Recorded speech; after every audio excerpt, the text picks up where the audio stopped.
Hi there, everyone, and welcome back to another episode of Beneath the Lift Tower. My name's Charles McGillivray, and as always, I'm joined by Jess Kebbell and Simon Stacey. This is another special episode where we've got a special guest who will be joining us in a bit. Sorry, Toby Thame will be with us shortly. Sorry, I sort of stumbled over that. But before that, we're going to discuss our Saints game on Friday night, and I imagine we'll stray into a bit of international chat. And I'm going to say this now to both of you: keep yourself in check, right? We're not slagging off players. How are we both doing? Comment. No comment. Yeah. Well, I will be keeping us in line there because we want to remain. I know that emotions might have been running a bit high on Saturday afternoon, but yeah, it's some of the stuff is a bit too far, I've seen, but I think there's probably unfortunately some truth in some of it all. But anyway, let's focus on Saints, because that's what we want to get to first, I think. I mean, this cup team, of which our guest later is a strong part of, is just flying, isn't it? It's just going from strength to strength. Yeah, it was quite an emphatic win, wasn't it? Really, I know everyone was saying, it should be a foregone conclusion, but you can never take them for granted, especially with the amount of players they've signed. But yeah, the boys did the job, and they did a very good job. Can't argue with that, can you? 5 points. Are we definitely qualified now? I don't think We've got semi-final. Yeah. And it will be away. Because we can't finish more. Yeah, can't finish first. Yeah, no. But we still need to win at the weekend, so that if the away team on the other semi wins, if we're seeded above them, we'll get home final. If that makes sense. Yeah. So I think whoever goes away in the other, whoever goes away in the other semi to win, us to win, and hopefully we win at the weekend and we get a game at the Gardens. But yeah, I mean, it's like, as on paper, we've said this throughout this tournament, Saints are really strong, and but this game isn't played on paper, and we've seen a number of times the Leicester game in this competition being a good example of, like, sometimes it doesn't always go the way you expect it to go, but to go away in any competition, we've done that twice now in this block and got really good wins. That in itself is a really promising sign. Yeah, definitely. It's just insane, the depth of squad. And like I said, we've said it many times now, I don't think the Saints has ever had so much depth and quality in every position. It's not like we're weak in areas. It's insane. You think the amount of internationals that are away, plus the boys that have been rested, and they still go and put performance like that away in Newcastle. Yeah, it's quite exceptional, really. I honestly think that if this was our first team, this PRC side, we wouldn't be anywhere near bottom in the league. No. I think there's some standout players who will be stepping up, I reckon, over the next few years, and I wouldn't be surprised if they they really push for first team spots. I mean, Archie Benson. I mean, I read an interview with him. No, it was on the radio. I think it might have been recently, and he said, well, he's aiming for the next Lions tour. Right, that is shooting. Right, that is bold, but fair play. Like, fair play. That's your ambition. Write it down and go for it. I'm all for it. I'm all for it. But, like, he's been so good in this competition that you've got to think he's got to be knocking on the door. But then you think, well, who would he be displacing? And it's like, it's Kemeny. And you're thinking, like, the talent that we've got, that someone who's playing so well, looking so good, he's a man mountain of a human being, and he's got all the attributes to go to the very top of the game. And if he can, get past Kemeny to be a starter, well, then let's not rule out Lions, because it's the step within the squad to just get into that first team is such a step that if you do it, the world is your oyster, isn't it? Well, unfortunately, we have to mention him quickly. Look at Mr. Pollock. Came from nowhere into the Saints squad, off on a Lions tour, so it is doable. But yeah, like you said, he's a big lad, and when he first signed, he looked an absolute unit. And fair play to him. Might be worth sticking a fiver on that, because you'll get bloody high odds. Yeah, Yeah, I'm not sure you'd get a bookie that would take it, to be honest with you. But anyway, he I think yeah. I mean, it was interesting that listening to him on the radio. I think it was on the radio where he was at another Premiership club, and they were fixated on his weight and sticking to a certain weight, and he needed to be X weight so that he could compete and be the player that they want him to be. And he said, well, Dowson, when I spoke to him, it was almost like it wasn't a case of us offering him a contract and him grabbing our hands to take it. It was like, well, hang on, I've been down this route before, and I, it wasn't enjoyable for me. I want an exit clause. How many players coming from Luctonians add an exit clauses into their contract that they've been offered, right? But but the point being is we seem to be really good at, we've got a number of players in that forward pack where they're big, and they don't necessarily fit our model of. But you get this idea of the weight's going to be whatever the weight is, and they just make them good rugby players, and I think it makes them enjoy it. We've got JJ and Archie Benson who were at previous clubs and weren't enjoying it. They come to Northampton and it's like absolutely loving it, and what a credit to the club that those sort of stories. Yeah, it's good to see. Yeah. If you're loving what you're doing, you're just going to play better as well, aren't you? So it's good to see. If that's the same in any walk of life, isn't it? If you're not enjoying it, it's just going to be a sad thing, and you'll just go home bored. But playing for the Saints at the minute as well has got to be a special thing as well, hasn't it? With all that talent ahead of him as well, he can look out and go, "I'm coming for you." Especially if he's aiming for Lions. Blimey, I love ambition. That's amazing. Yeah. But yeah. You just look at the back line that played. Was it James, Bellew, Thame, Litchfield, Slytone, Hendy played. Trying to think who. Kakasau, who's and started, Martin. and Martin started, didn't he? Like, I mean, it's not a second string back line. It's crazy. No. But yeah, and I got to say, it looks again like another really strong performance from Lewis, the young back rower. I mean, he's 17. If he's this big at 17, what's he going to be when he grows up? Like, how big is he going to get? Yeah. Absolutely. I mean, son of a former prop forward who played for the Saints, which seems to be the done thing now. Follow your father in Saints' footsteps. But he looks a talent, doesn't he? He does indeed. Yeah. You never know. He might end up being a prop. We did it with Manny, didn't we? We turned a number 8 into a prop. So if his dad was a prop, but he's a big boy, and he does look for 17. It's insane the size of him and the hits he makes.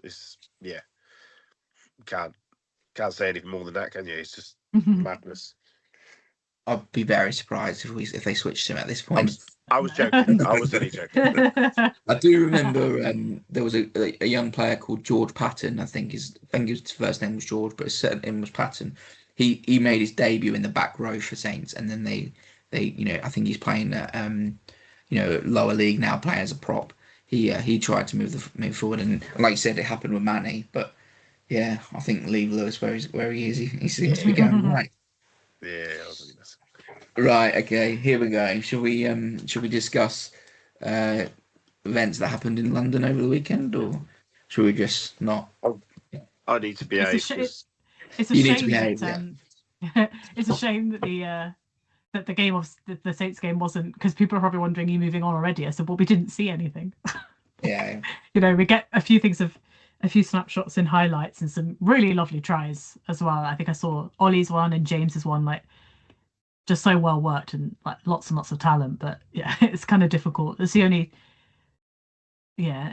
problem I sometimes have with the tournament is like, is there really anything stopping teams like being able to put this on YouTube somewhere? Like, I'm sure there's probably, because they have done that in the past, so I don't know what happened this weekend if they just decide maybe there's no desire for it because of the Six Nations. But I'm like, there definitely is. At this rate, I desire to watch that more than I did England, and I was there. I was in the stadium, so I'd rather have travelled up to Newcastle, to be honest with you. So yes, it was dire. I've got to behave because Charles has already given me the warning act. I literally not taking anything away from Ireland. They were amazing. They It was literally so turned good, up. yeah. They literally, like, from losing to Italy, just looked like totally different Nearly team. losing. They Nearly. they Not beat Italy. Italy. Nearly. Yeah, sorry. France. Yeah. They lost France. I Yeah. meant France. Sorry, yeah, my bad. And to be fair, didn't play very well against Italy. So yeah, I think they No, had. yeah, I was mixing the blue Yeah. colours up. You're talking about England though. That, to be fair, I can't see us winning another game now. France and Italy away is, yeah, that's no mean feat. Like, that's not gonna. I can't see us winning, so we could probably end up finishing what, 5th. Yeah, I Possibly. mean, Italy, are probably in my view at the moment everything England aren't, in the sense of they put in every last ounce, even every single piece out on that pitch, Yeah. like the effort and the heart and the desire Oh, to fight and be physical and track back and work their socks off. I mean, it's so good to watch. You know, yeah. Yeah, I mean, that game of the weekend was France Italy. I mean, I know scoreline flattered France in the end, but that was such a good game. Just watching Italy put it on the line. Yeah, but the thing is, I felt like I was going to say, I don't think that France dominated until Italy got the yellow card. They were literally in it. So it's they're just, the way they've transformed is insane. It's nice to see, because they've always been the whipping boys, haven't they? And now they're literally challenging, and it's good. It's good to see. They play some and amazing rugby. I mean, it was frustrating in times because there was like small mistakes they made here and there. Like if they hadn't dropped the ball, if Lewis Liner hadn't done the extra roll, like there'd have been so much more in that than there could have been. And you're right, I think the scoreline, like, I mean, there was no score for the first 20 minutes of the second half. That's how hard Italy worked to keep them out, and it took its toll, I think, in the end. And yeah, you see the score and you think, oh, it must have been a pretty simple game. I was like, it was anything but. It was actually such a good contest between the two. And we've got to talk it in from a Saints perspective. That scrum absolutely dominated France from start to finish. Like, and typically it was their number 3 being penalised. So Fischetti turned up on that day and absolutely did his job to, like, the best of his ability, because I think they were talking a pre-match about how France had kind of made some changes to who they were playing in direct response to how good Italy's scrum was, and it still couldn't manage. That's how good they're. And that isn't something that you used to say about Italy, that they had something that could dominate. Number whatever number France are in the world right now, but they're in the top whatever. You wouldn't say that they had anything that could dominate over these teams, but they absolutely made that front scrum like go backwards, like at a rate of knots, like consistently, so that they're so close, I think, to being able to really push to turn over those top teams. And the same for, obviously it was great for Miller Mills to get the win for Scotland, but I mean, what a performance from Wales for that 80 minutes as well. Like, I was not expecting that whatsoever, and unfortunately it was like the magic of Finn Russell to kind of get Scotland over the line at the end of it. Like, they were losing for 75 minutes and then they won. It's got to be so frustrating for Wales, but that performance was everything that Wales had been missing for a long time as well. So if Wales can keep that up consistently, we might actually find ourselves with a Six Nations finally where every single team is win competitive, and like it's been missing that for such a long time. But yeah, I don't know, to be honest, I don't think you can pick out anyone from England particularly. The whole team were just not at the races. I remember against Scotland, I remember thinking there's a couple players I could pick up that had a good game, but I remember saying that Chesson was really strong against Scotland, but I would struggle against Ireland. They just, and I don't want to take away from Ireland, because like Simon's right, like they just turned up, and from minute 1 you could tell they wanted to win that game, and England just couldn't, for whatever reason, just could not get even one foothold into it, really. And I mean, Ellis Genge was very honest about it after the game, of they say, looking to the camera like, we apologize to everyone, it's not what we want to do, not what we want to show the world, etc. So they're definitely hurting, so I don't think adding on to that is going to have any benefit. But yeah, I still feel like there's some serious questions to answer, whether it's, well, from both perspectives, really, from the coaching perspective, from the players' perspective. Like I said, there's every chance, like France away, and unless they pull some magic out the bag, is possibly a foregone conclusion already. So really, you have to really, really push in that Italy game, because like I said, otherwise you come in. You can't even say definitively 5th at this point, because if Wales put 2 really good performances in and we don't, like, anything could happen. So yeah, there's a lot of soul searching I think they've got to do over the next couple weeks. I think it is yes, you got to point to the players and everything, right? And like I said, that Italy performance was everything that England seemed to be lacking at the moment. And Yeah. you said about like 20 minutes not conceding in the second half, and it wasn't until the yellow card. And in my view, that yellow card was so harsh. I really don't think he was slapping the ball down. I think it was all just part of the tackle. And they looked at it in slow mo, and it looks 10 times worse. I think I don't there's nothing wrong with the refereeing or anything like that. I just think it was really unlucky, some of the decisions that went against Italy. And France were fair winners, but it could have been a much tighter game, built on that desire, that hunger, that fight that Italy showed. And that's what Wales came with. I mean, Costello added a lot in terms of control, and when he went off, it affected them. But like what Wales came with was like the whole the whole sort of messaging from that coaching group ahead of the game was like, come on, Wales, as a nation, we need your support. We need to get the whatever it is, the Principality Stadium back to what it was in the before. Not selling out the French game is a shocker really for Wales, because the domestic sport has always, for a long time now, struggled in terms of numbers, but they've always sold out the whether it was the Millennium or the Principality, they've always had that the unbelievable support, and it's taken them to levels well above their natural ability. They've gone to levels under Gatland and Edwards that were far beyond what they should have been performing, because of that emotional, that desire, that hunger, and the crowd have a huge impact on that. But the England side, like they should be light years ahead of this. Like, the talent in that squad is unreal. But then you watch them and you're like, why aren't they tracking back? Why are they jogging back? And yes, the players need to take the onus on. Oh no, this isn't Premiership standard. I need to be working 4 times harder than I would be in the Prem, because that's the level we're at now. International is a step up, but that comes from your coaching, that comes from setting a tone, that comes from driving standards. You need to be fit enough to run for 80 100 minutes at flat out. That's they you look at the Welsh and you go, they gave everything. What they're probably lacking is a bit of beef, a bit of physicality. Like, they gave everything, but they probably got, there was a few magical moments from Scotland, a bit of talent got them through, but they were just missing a bit of physicality and size. They put everything on the line, but you can put all the effort and all the aggression into attacking someone like JJ, for example, but it doesn't mean you're going to stop him, right? And sometimes you need to fight, fire with fire, and if you haven't got the fire, it makes things difficult.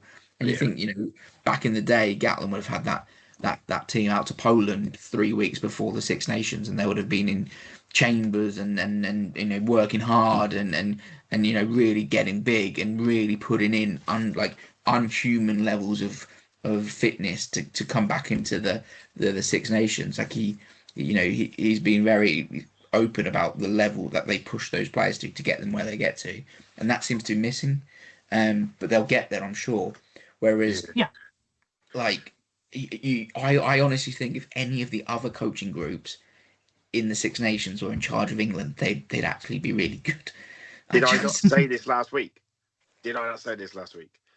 I said it's down to the coaching, isn't it? And I said it would be good if we could get Farrell. I know it's not going to happen in a million years, but you saw the passion on that man. So he's a proud Englishman, and he was loving beating England, which that really grated me, by the way.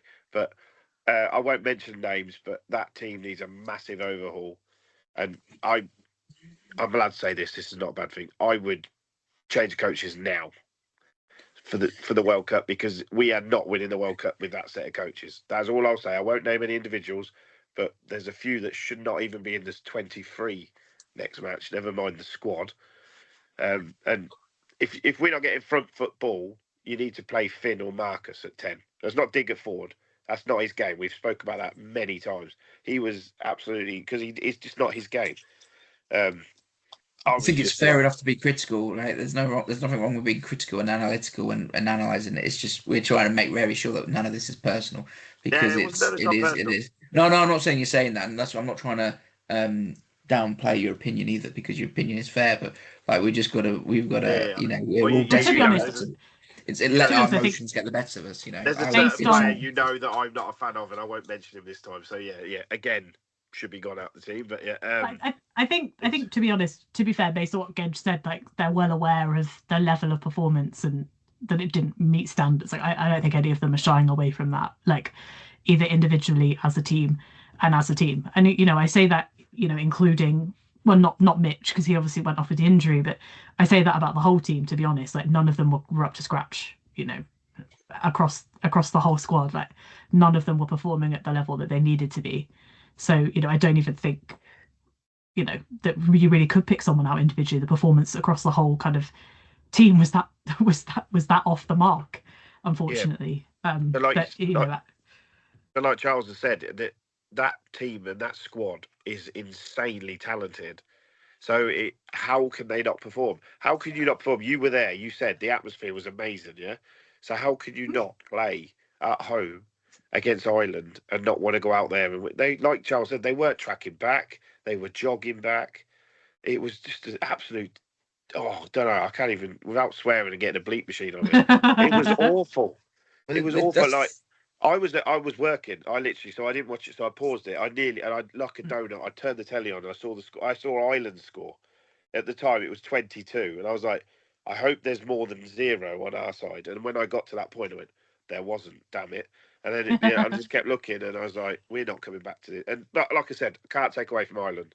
They were in our face. I had not seen Gibson Park play like that. He was a good name. And he was amazing. I always say Mitchell's up there as probably one of the greatest in the world at the minute, but that put his stock right back up. And for the life of me, I can't think of the centre. Is it McCluskey? Yeah, he could play McCluskey. Wow, yeah, what a centre that boy! Wow, how he wasn't man of the match. Sorry, I know Gibson Park was amazing, but he was his carries, his tack, his defence, absolutely, yeah. I've said he's a good player for a long time now, McCluskey, and the reality is that Ireland were blessed with so much depth of quality of centre. Bundy, Aki, and Henshaw aren't playing.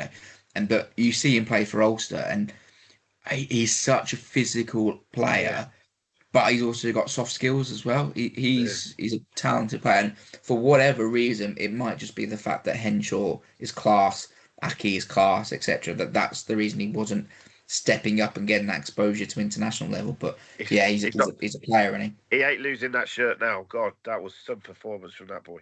Like I said, I can't take it away from Ireland. They totally deserved it, but. Like you say, Charles, we're the richest. You say it every time, we're the richest nation. We've got the most money, the biggest squads. What the heck's going on there? That team that was out there should go out and beat Ireland at home. I'm sorry. Yeah, I mean Ireland are a great side and have they can obviously win, and they've got phenomenal pathways. Leinster have been dominant, but that side is not far from the Leinster side that Saints went and beat in Dublin last year, and I think there is something amiss with it all. And you talked about James Gibson Park. The scrum half quality in the tournament is unreal. Every team had unbelievable performances at 9. I thought Thomas Williams was outstanding. I think the young Italian is lightning, and obviously Dupont, isn't he? So you've got to say the talent of scrum halves has just gone levels and levels above from where. No offense to Peter Stringer, because what a player he was for so many years. He used to literally just get in and fling the ball out. He didn't think about doing anything else. There was no box kicking. There was no sniping around the rucks. There was literally get the ball to Rogara. That's all he did, and the passes were all over the place. But he's a legend in the game. Got so many caps for Ireland and whatever. He was at that time top draw. But the level now is so high in that position. It's just outrageous. It does make you wonder, though, like you just said, that's not far off the team that Saints beat in the Challenge Cup, the Champions Cup. Champions. Sorry. Champions Cup.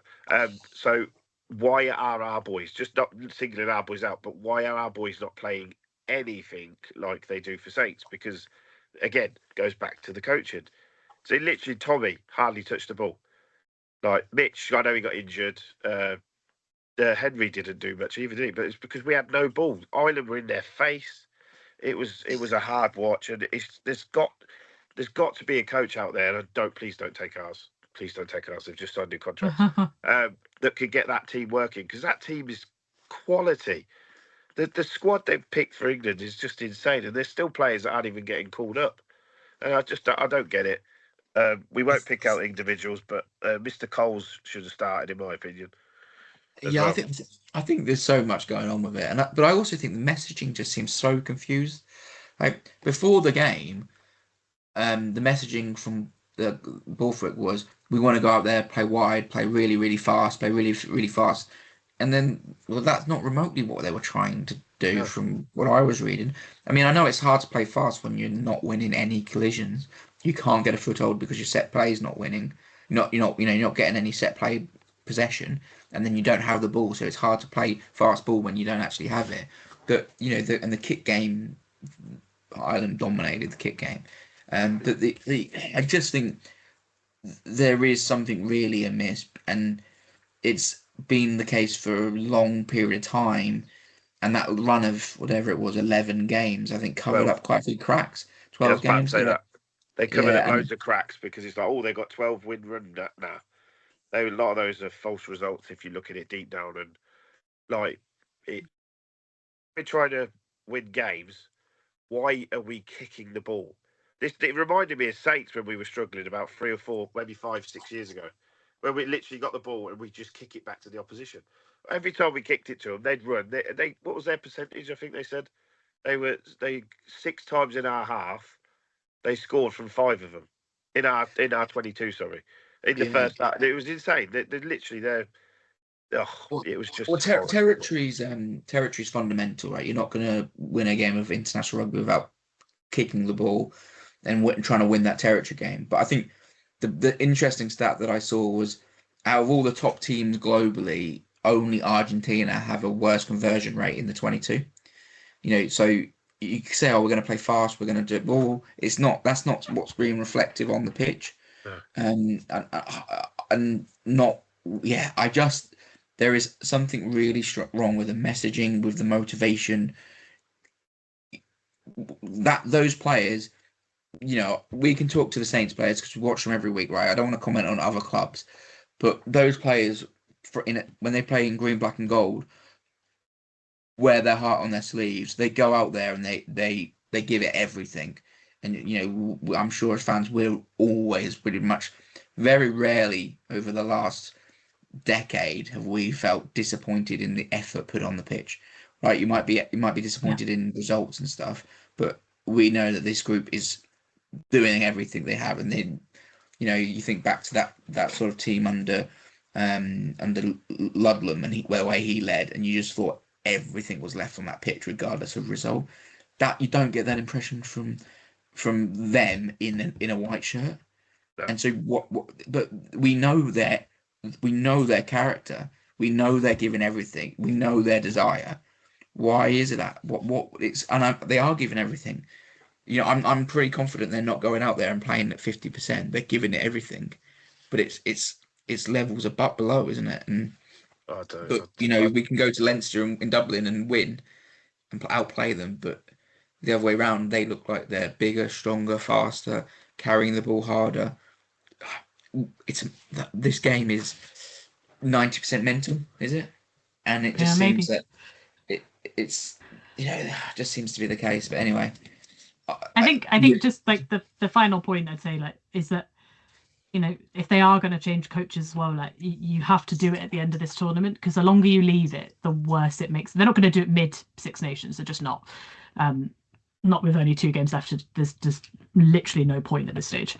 But if they're going to do it, it's got to be at the end of this tournament. And if they don't do it then, he will stay, because the longer that you leave it, the closer it gets.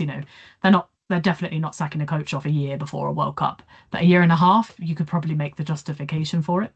So it'd be interesting, what those conversations have been, whether he's sort of on notice, as it were, or if it hasn't even factored in at all. I simply don't know. But at least the positive is, we've got a Saints game at home this weekend, and we can see some good rugby. Yeah, I mean, let's talk about that quickly before we say goodbye. I mean, or no, before we say hello to Toby, actually. But let's let's think about the Saracens game. I mean, it's one of those ones where we talk about motivation being important. We're already through, and yes, seeding is a factor, but it's hard to. I think it's hard to get your head up for. Oh, we need to play really well because of seeding. You know, it's just got to be about winning the game. But I think what we've done really well is by giving people opportunity, they come out fired and ready to go because they see it as an opportunity to push their case.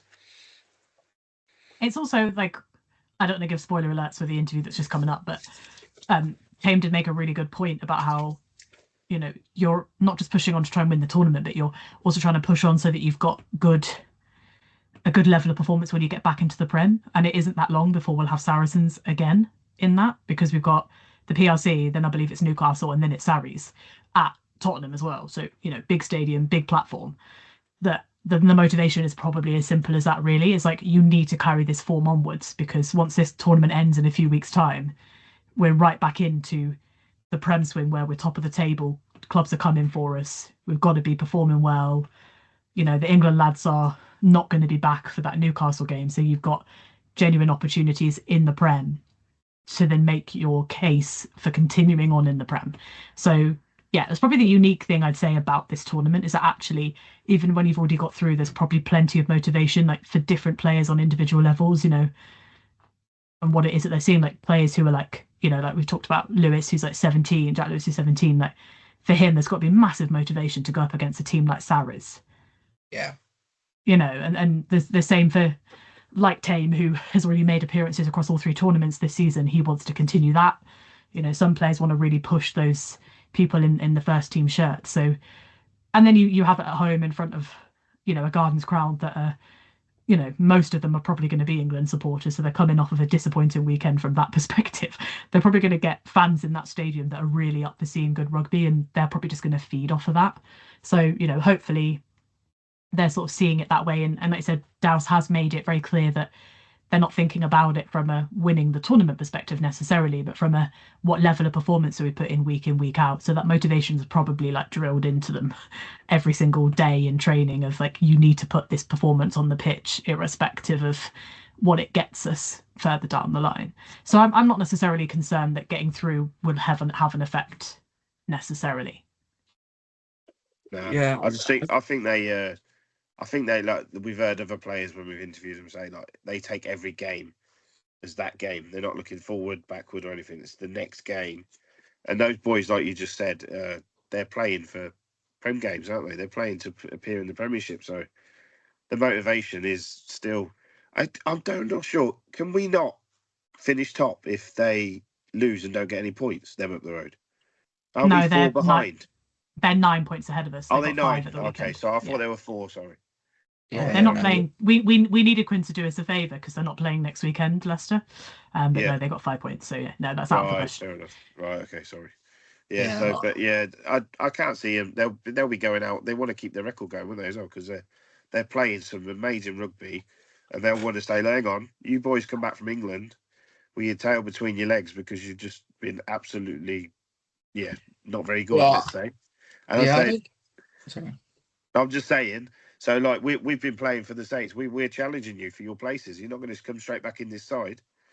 I think there'll be an element of that. I mean, I think it's more of a case of bringing those players back on board in the right manner, because, you know, Dingers has played pretty much every minute, and, you know, Finn hasn't played as many minutes as he wanted, and Coles has been present but not you know, in and out, and etc. etc. And but there's been a lot of scrutiny on England at the moment because of the performance, etc.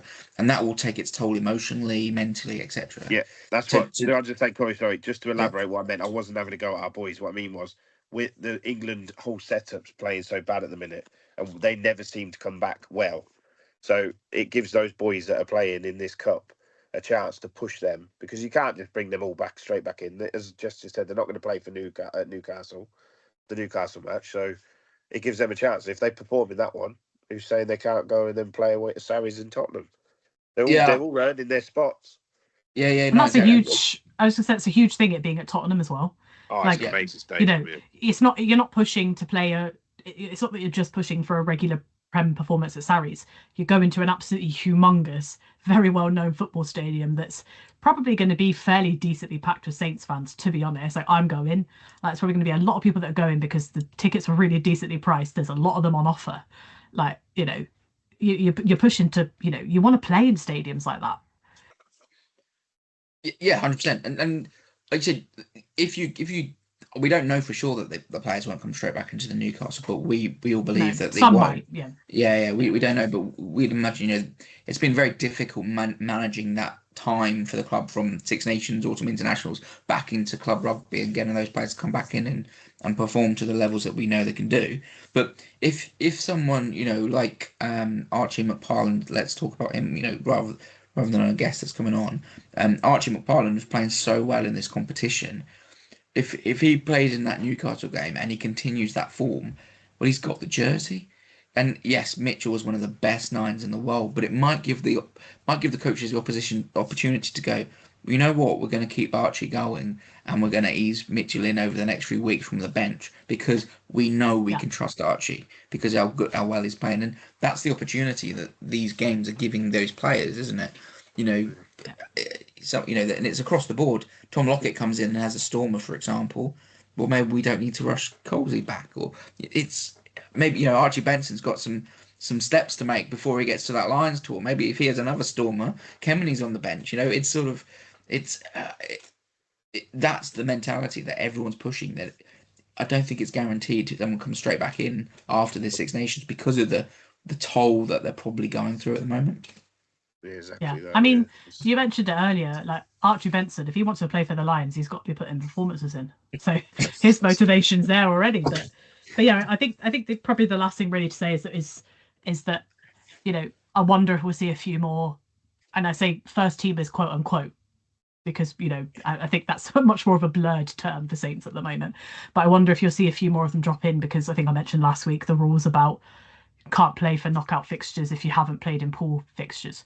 So, I would expect potentially to have like a JJ off the bench, for example, like someone that hasn't played for a long time at this point because he hasn't played in this block, hasn't played in any of them. So, he's got to get back firing. I'm sure there's other players. That's just the first one that comes to mind because we mentioned him earlier, but there are other players that I think you might see drop in, like they said, from the bench because it's the rules.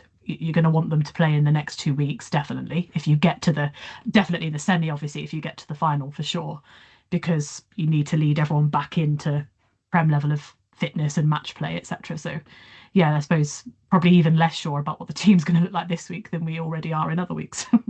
Yeah, no, I suspect we'll potentially see Pearson, Kemeny, JJ, Yeah, Chick even involved to help them build that into that Newcastle fixture, as we've sort of said. But anyway, I think it's time to, you've probably fed up to listen to us and you want to listen to our guests. So, born in 2003, he's the son of former Saints centre John Thame. He played for Toastestrians, Toastestrians, Radley College, as well as Durham University in the Bucks League. He has made 22 appearances and scored 30 points. Saint 2067, Toby Thame. Hi there, Toby. How you doing? Very well, thanks, Charles. Yep, good, thank you. Good day training today, just chilling out back at the house. Good. And body pulled up well after Friday night, did it? Yeah, it's a tough game. I think that was one of the highest carries in games I've ever had. So shoulders are feeling a bit sore, but apart from that, I think all the boys feeling pretty good after a good win up north. Yeah, it's a tough place to go. How are the knees on that plastic pitch? Yeah, fine. I'm a big fan of the Vaseline pot before a game, but just need to make sure I wipe it all off my hands before the first whistle goes. Right, yeah. No, not ideal for catching, I guess. No, But, no. and you don't want to be doing it on the front of your shirt either. It doesn't help Yeah, either way. Yeah. Um, we normally start by sort of going back to the very origins of how you got into the game and et cetera, et cetera. Where was that for you? My dad, funny enough, used to play for Saints back in the semi-professional era. So I think he was part of the team that got them promoted from League Two to the Premiership. And played in like quite a cool team alongside like John Steele, and other players like that. So basically, I had to have rugby ball in my hands from that very moment. I unfortunately didn't get to watch him play myself, but there's a little board up in the tunnel as you run out, and it's cool seeing his name on there as I run out this season. But yeah, he's basically I've just been passing the ball around since I was a little kid, and then yeah, playing all the way through school with mates and having a great time doing it. Yeah, it seems almost a prerequisite now for our sort of academy lads that they've got a father who's previously played for the club. Yeah. Yourself, obviously, your father playing in the Pilkington Cup final back in the day, Yes, that's etc. it. Yeah, And yeah. but Deep in the you've had the archive. Graysons, the Slytomes, got the Tonga Yeah. Weirs coming through, etc. There's a large. It seems to be part of the family atmosphere of the club seems to definitely happen at Northampton. But having seen the Graysons come through ahead of you and the Slytomes come through ahead of you, etc. How does that feel? I know, is it pressure or is it because you've seen others do it? It's possible. I don't really, I wouldn't say it's pressure at all. I would say that it's so great seeing other families achieve those stuff, but never really comes into my mind in terms of like, oh my God, they've done it, so I can do it as well. It's more around, I'd say, how good my mum and dad were around like giving me the choice between rugby or whatever else I wanted to do, and let my love for rugby develop naturally rather than just like forcing me into this, but just because dad did it. So yeah, that's what I'd say. It's more of an organic thing rather than a yeah, that might be different for different families. I think we've got one of the younger lads, Jack Lewis, who made his Yeah, debut last yeah, 2 weeks ago, sorry. I think his dad also played proper around the same time as my dad as well. So, and I know his is more of hearing some great stories from his dad. I think they're in the Leicester Tigers catchment area, so it was a long old train and like a couple of hard conversations with Leicester is what I've heard from Jack, just to make sure right. he was in the Saints. But mine's never been like that. Mine's always been to do what I want to do, which I'm very lucky for. Yeah, and you said that coming through the school system was it mostly at school you played, or did you play at a local club at all, or was it just through the school Yeah, systems? yeah, I played for Toaster, Okay. so obviously pretty local here, up until like age 11, 12, and then for school. But yeah, it's lovely being like, obviously if you're not involved with the match day, you're part of the club of the week, and Toaster are more often than not club of the week. So it's nice seeing that club's still going really strong, and I think they've got a new clubhouse. Like, lovely seeing the grassroots of rugby around Northampton going well. Yeah, I no, think no, I yeah, think it's JJ one. Van der Mesch is actually coach there at the minute for their first team. Yeah, well, Jess is actually a Toastestrian local, so she Oh, knows it nice. well. Lovely. He says he loves the free bar for him. Oh, but that's expensive. Yeah, yeah. They don't pay me, but I get a free bar, and I'm like, well, they probably would like to pay you after you've had a heavy weekend in that.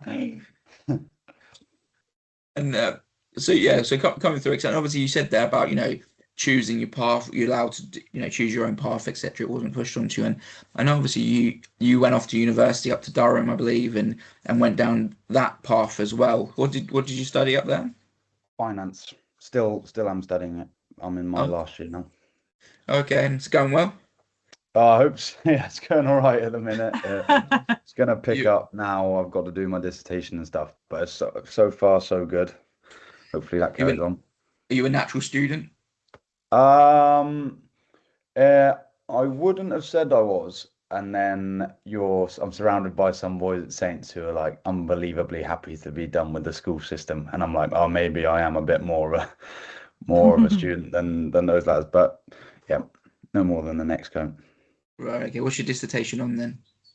Still figuring that out. I've had Right. Colesy or Alex Coles.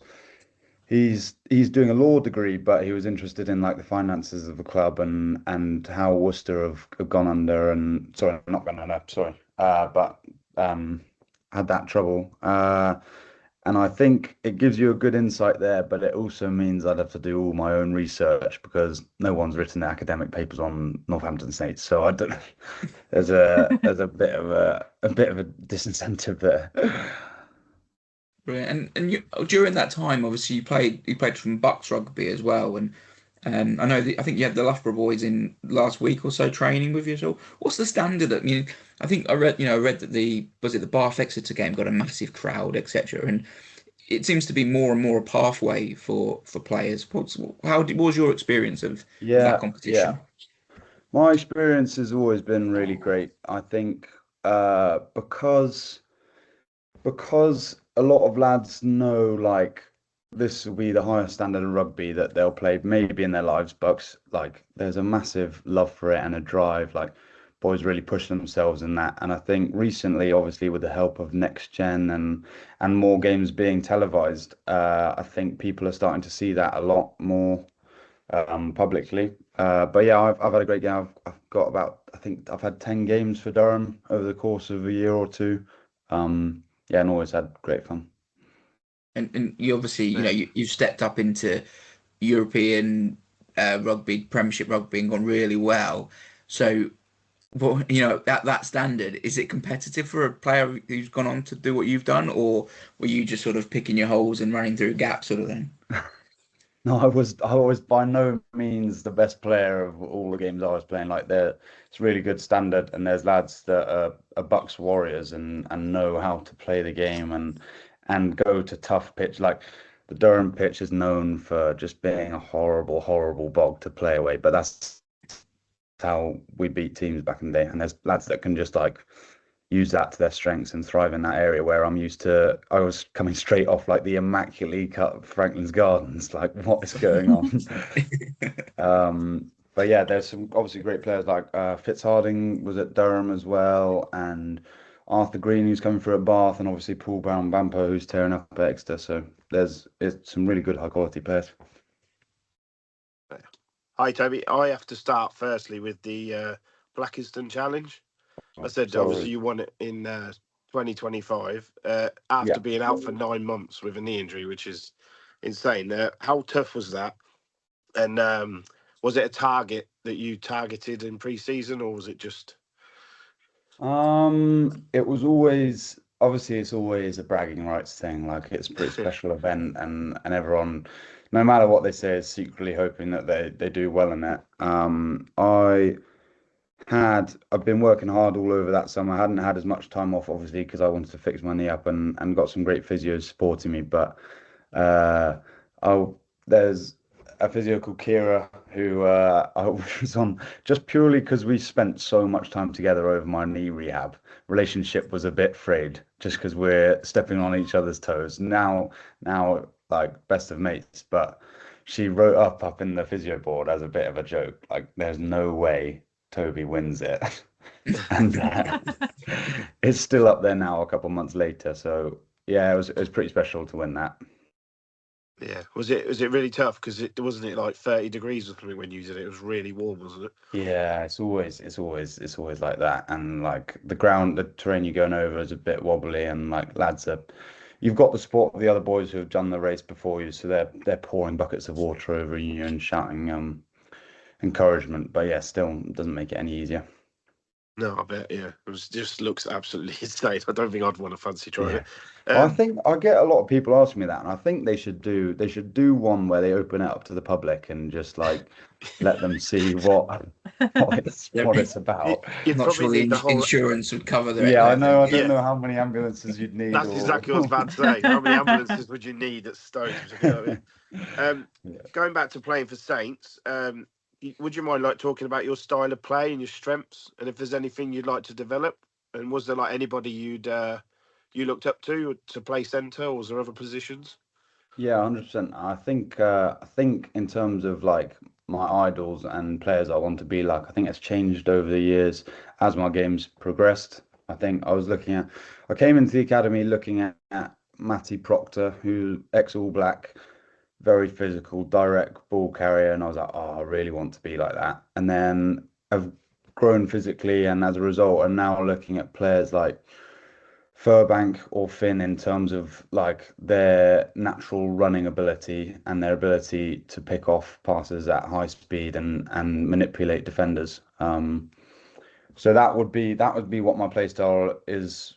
I'd like it to develop it too. At the moment, I think my strengths are identifying space and helping others around me to get the ball there.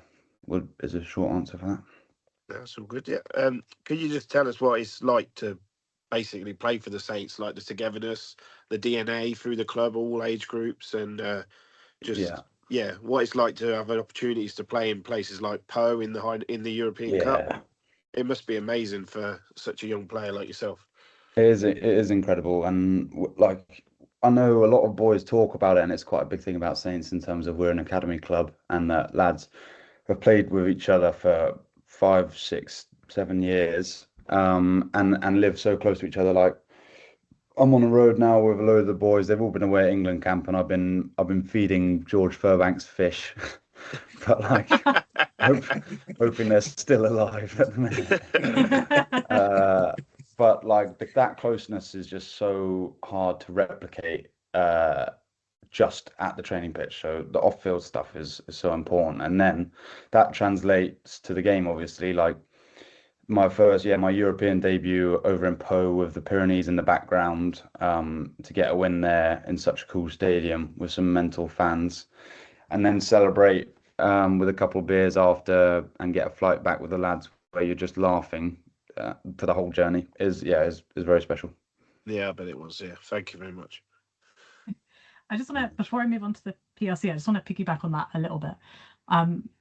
Just to kind of see how that feeds into the kind of like comments that Dowse has made, because I know he said obviously after we beat Leinster in the semi-final last year, he was very honest about how that team wasn't like us, as he said, that they're not like us in terms of the togetherness. So is that something that really comes from like top down, or is it something that naturally kind of developed, or is it a combo? Yeah, I think it's naturally, but if you look at the coaching staff as well, like Dowson, obviously ex-player here, and has worked his way up from numerous roles that weren't director of rugby, and just gets the culture of Northampton and how important relationships are, in like in this town, and how you can get your arm around your mates very quick, very easily. But yeah, top down, bottom up, all angles. It's I wouldn't say it was one particular thing. And in terms of the PRC, just as a general competition, obviously, because it kind of gets, sometimes I feel like it kind of gets shoehorned in when the Six Nations are on, and we've definitely seen, not at Saints particularly, but we've seen at other clubs where sometimes you don't get as much of a crowd. But like from your perspective, what does that competition mean to you in terms of obviously coming back from that injury at the end of last season, as moving in and like developing as a player? Like, what does it mean to you to be able to have that tournament? Yeah, well, strictly personally, like I was lucky enough to get a couple of minutes, obviously in Europe, and a small bit in the Prem. But like this is the first block of game time that I've had like back to back to back 80s, which is so invaluable. Like I train with some of the best players in the world every day, but the game there's nothing that can recreate the physicalness, the intensity, the pressure of an actual game. So that's great. And also there are so many boys like me in that position where they're so hungry to prove themselves and get out there. And we're all reading off the same hymn sheet at the minute and driving the team in a way that we want to go. So that's why that competition is great for me. Yeah. And also, in terms of when we get to play, Sorry. we get to play in front of the crowds. We got to play in a packed out stadium against Tigers the other week and have a good victory against them. So it's great to feel that feeling of almost like a Prem game.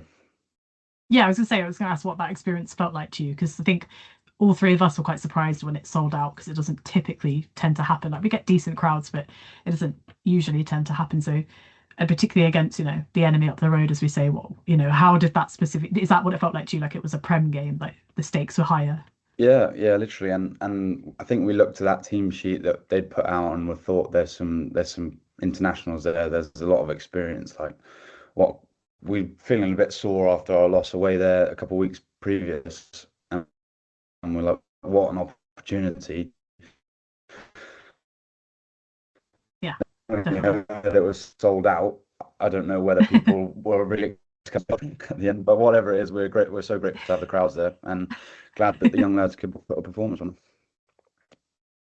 And in terms of, you mentioned a bit about the kind of training that goes in before like a PRC game. We've had a couple of other players on who've talked about how nice it feels actually to kind of get like the the first team bibs on and be in that position when you do training? Like what is that like when typically you're kind of in training as sort of the opposition, quote unquote, as it is? So what does it kind of feel like to actually be, oh, we're the first team training here this week? I don't, that's not a bigger difference for me personally, because I'd say the way we train, how good our attack is in training. If you say the first team were attacking, how good our defense is as a Wanderers group, which is our like second team, influences how good they can be in attack and vice versa. So we get to attack as a Wanderers group equally as much against some really high pressure defense. So that wasn't a bigger change. Obviously, you get a bit more. Not even you. I think you get treated completely equally, whether it's the bottom of the club or the top. That's what's so great about Northampton. I wouldn't say there was a massive change. Yeah, we have had a couple of other players say the same thing, that it's the same, essentially, broadly speaking, the same coaching team no matter who it is, and not every club does that the same way. Do you think that also kind of factors in, as we've talked about like the togetherness of the team and everyone feeling what part of like one cohesive group? Because we certainly do see other teams that those top coaches take a bit of a step back, and at Saints they seem to do sort of the opposite. Like a couple of coaches do come and step up, but you still have Dals, Festi, etc. around you at that time. Do you think that kind of feeds into why the team is on this kind of trajectory that it is? Yeah, the Dowson Vesti have taken a small step back to allow the likes of Jim Henry and Sharpie to come and coach us. But what is good about that is that it's not those coaches that have stepped away, because we've drilled the same messages and the same core principles and DNA of the Saints team throughout the whole year and more. So in reality, like, it's this system that is so good, and Sharpie and Jim are both great coaches who can just step into that seamlessly. And obviously you adapt a bit to develop some of the players that we've got now, some of the younger lads that might not have a lot of minutes, but ultimately it's the same coaching. So. And in terms of your position as a centre and what this kind of PRC tournament can do for you, obviously Saints aren't short of talent in that area. Obviously, Rory, Tommy and Dingwall, featuring on the international stage, quite often. Does it feel not necessarily like pressure, but that you really want to put a good name for yourself alongside like the likes of Lichfield, because to push for those positions is a tough position to be in occasionally? Yeah, I mean it's great as a club that we've got so much depth, and obviously it's challenging sometimes when you do have that much, but it's never a competition thing. It's about how can we make each other better. So I've loved literally coming off the back of a hamstring injury earlier this season. I've loved getting a couple of minutes with him in the partnership at centres. And obviously I'd like to put a statement out there and be like, it's hopefully they can trust me in the Prem and see me getting more and more minutes there. But yeah, it's about making each other better and making the team better as a whole, and obviously driving myself and wherever I fit into that group at that point. And obviously, at the end of the previous season, we had players like Odendahl leaving, and I think Dowse had done an interview and said that you had like a really outstanding high ceiling, like in terms of the level that you could get to. Like, does that really feed into kind of your aspirations for the season, and the fact that obviously at the moment you are getting a lot of game time, like double digits in terms of appearances this season? Like how does that factor in, or is it just kind of background noise and you just kind of focus on yourself?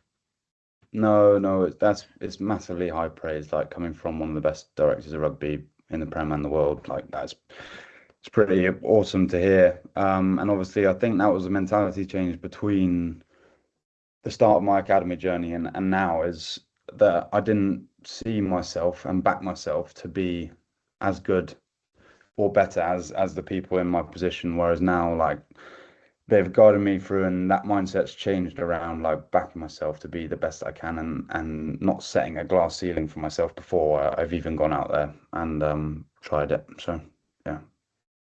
And in terms of your sort of international aspirations, I think you featured for the England under 20s, but in terms of the kind of senior team, and again we get differing kind of opinions on this when we ask, some players who it really factors into their mindset, others who just want to play well, and if that comes, it comes. Like, what kind of camp do you think that you kind of I'm fit in? definitely in the latter. I think it doesn't really cross my mind too much. Like obviously seeing lads get a lot of have some success with England A, like I would love to have a piece of that in the coming years. But like it's basically your next game is the most important, and we're focusing on the Prem Cup here. So as much as I can do to play well in these, like then if it comes later down the line, great. But yeah, it doesn't really come into my mind straight away. Yeah. I just want to ask really quickly about kind of outside of rugby, the kind of things that you're interested in. Obviously, you mentioned at the beginning that you're, at home relaxing right now. Like, do you live with other members of the squad? What do you do with in terms of your outside of rugby time? Yeah. I live with Henry Pollock. Unfortunately, he's my landlord. Oh. So I'm paying him rent, even though Oh. he's a year below me and we came through the academy as always. I was the bigger one. So he's out the house at the shops at the minute. He's trying to ring me because he's buying us some steaks for tonight. But it's great. Yeah, it's great being involved with this lad, and he's a great boy. And obviously, you can see how much he's pushed himself to get better over these last couple of years. So it's cool to be associated with that and try and do that for myself. Hobbies wise, like when the weather's good, I'm playing a lot of golf at the minute. I love it. And I've just become a member over at Kingsthorpe, and play with boys like James Ram, Litchfield, even though he's terrible.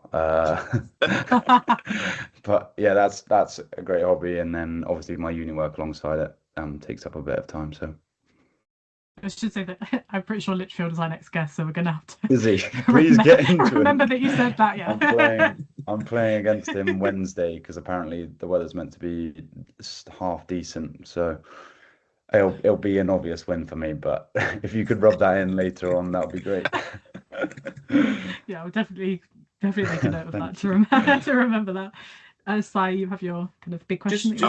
Just before we get to that, can I just ask about the weekend and the Saris game? I mean, this tournament, like you said that it's like what's good about it is it gives chaps like yourself, the ability to go 80, 80, 80 and get some, and as a new group, put those sort of runs together. And you sort of throughout this tournament, we've sort of seen the team get stronger because I think us through probably all agree that the side is on paper incredibly talented and have got a lot of ability, but it's very hard to then just chuck that on a pitch when you're not. Yeah, yes, you're the one-Ds all week, but to get that game experience together it must be invaluable. Going into the Saris game with a semi-secured, what's the thoughts? Yeah, massively. Like if you look at our growth from the first game as a group, really, which was probably Saris, I think maybe it's Saris away, like 4 or 5 months ago. It's come on no band, and that is as a result of the games. The messages at the start of the week, obviously we've just been in today, the first time we've kind of debriefed Saris, are that we beat them away. We've got the great opportunity at home now to properly like get into them, and before our like massive game at Tottenham that we're all looking forward to in the Prem. Obviously, great opportunity for other lads who haven't had, sorry, to use this game as a bit of a step up into the Prem as well. And then obviously we've got silverware to look forward to. So there's plenty of reasons why this is a massive game for us. And I think before the tournament, I said on the podcast that looking at the team that we can put out in this competition, we should be there at the end of the tournament, and if not really, really challenging for that trophy. Is that something that's been said? Is that an aspiration of the group? It is, but like again, our focus and what Douse like hangs his hat up on every week is that our performance is the biggest thing. And if a win comes at the end of that, that's great. And we know if we're at a 7 out of 10, we beat most sides that turn up. So it basically it's the performance that we drive every week rather than the outcome of like we should be in the semi-final final pushing. But yeah, you're right, it's an extremely talented group and I'm very lucky to be part of it at the minute, and they're doing not too bad. Yeah, well, yeah, no, I mean, I think, like I said, the depth of quality in the squad at the moment is exceptional, and that's what's driving the performance across all three competitions, in my view, anyway. But yeah, I mean, you're definitely part of that picture for sure. I'll hand you over to Simon for this is the question Oh that yeah. we ask everybody who comes on. Everybody. Okay. Yeah, right. So, who is the best player you've played with, against, and who would you love to play with? It could be anybody. Best player I've played with. Um, in terms of what they've done for the sport and who they are, it would be Courtney Laws. It's just That's I'm sure he's a similar answer for a lot of lads. And then against played in against the Barbarians. I think it might have been 2 years ago when they came here against Hunter Paisami. Bit of a niche one, but I just remember coming off that pitch like, oh my God. He like in terms of his defensive like awareness, physical dominance, like ability to move the ball, like yeah, he was amazing that day. And then that one's always stuck with me around like, oh, yeah, what a player. yeah. And the last one's who you'd love to play with. Who I would love to play with. If you could sign someone for the Saints right now, play with them. Yeah. There's a guy called, this is niche. I love watching my Super Rugby at the minute. Yep. Their season's just about to start, but last year watching a guy called, I'm not even going to remember his name. His last name, I think it's Stephen. He's called Stephen Smith. He plays for the Highlanders. And oh my God, like in terms of just he was 15, his movement was incredible. Like every time he gets hands on the ball was so exciting. So Phillips wouldn't be too happy, but we'd get him over 6'4" Islander. Yeah, he's class. Okay. Thank you very much. Brilliant. Yeah, brilliant. Thanks for coming on, Toby. It's been really good fun to get to know you and get to know a bit more about you. So that's been brilliant. Yeah, thanks again. We'll leave you to get on with your evening, but thank you very much. Thank you. Thank you Enjoy very your much. stay. Appreciate that. I will do. Yeah.